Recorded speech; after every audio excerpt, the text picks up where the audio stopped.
درس موسيقى على السريع يعني، وبدي احاول قد ما في يكون مختصر مفيد يعني، ما كتير بحب الحكي، انا بالعاده متعود اعزف.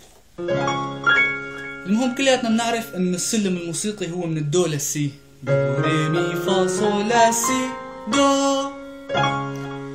فهذا السلم الموسيقي نحن كسوريين، هلا في عالم بتقول شو يعني دو شو يعني ري، لا لا لا، حوضح لكم اياها بطريقه واحكي لكم اياها بطريقه مثل ما نحن بنفهمها، تحديدا هلا بهالخمس سنين اللي مرقوا وصلنا كثير نفهمها وكثير نحكي فيها ونتعاطى فيها. رح نعتبر كل علامه من طائفه معينه، عرفتوا كيف يعني؟ انه العلامات هي طوائف، يعني بدال الدو مثلا خلينا نقول سني، الري شيعي مثلا، المي علوي مثلا، الفا المسيحي، روم ارثوذكس، صول مثلا، اسماعيلي، درزي، اللي هو يعني انه المهم انه كل علامات هي كل وحده طائفه. بالموسيقى ما في علامه تقدر تلغي علامه تانية، يعني الري بدها تضلها هي ري، الدو ما فيها تلغيها، مستحيل. ما هن تميزوا بهالاسماء لحتى يكملوا بعضهم ويعملوا مثل هارموني موسيقي سوا.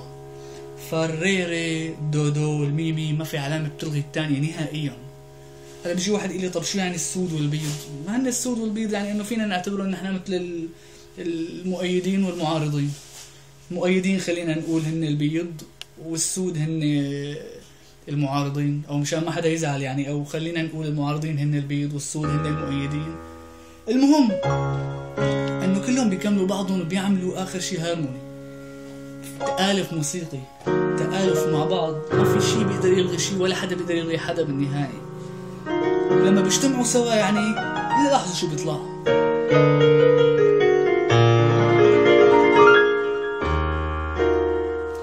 وطني يا جبل الغيم الأزرق، وطني يا قمر الندي والزنبق، يا بيوت اللي بيحبونا، يا تراب اللي سبقونا، يا صغير وسعدني وسعدني يا وطن. شفتوا كيف؟ هذا هو الدرس، ان شاء الله نكون كلياتنا تعلمناه. لازم كلياتنا ندرسه دائما، ولو كانوا بالمدارس عم يعلمونا هذا الدرس، لو كل الشعب السوري بيعرف يحكي بالموسيقى ويشتغل بالموسيقى مثل هي الطريقة، أنا بأكد لكم ما كان صار اللي صار. وباي باي، صباح الخير، صباح الخير، سلموا لي على القومية وسلموا لي على الديانة وسلموا لي على الدروس العسكرية، لأنه كتير فادتنا بصراحة، خلت لنا البلد أبها ورواق وآخر رواق. كتير فرحان، أنا كتير مبسوط. باي.